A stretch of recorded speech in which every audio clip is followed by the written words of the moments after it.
Welcome to JH. Many men begin to face issues like reduced stamina or difficulty achieving and maintaining an erection as they get older. This is a perfectly natural part of aging, which has led to a wide variety of supplements claiming to provide help, though many are not worth the investment. VasoZyte is a male enhancement supplement that has recently been gaining some traction.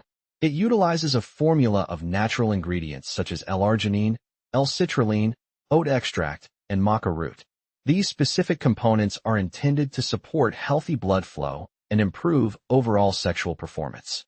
While these ingredients are common in other popular supplements and seem effective in theory, the main issue is the lack of detailed information available about this particular brand.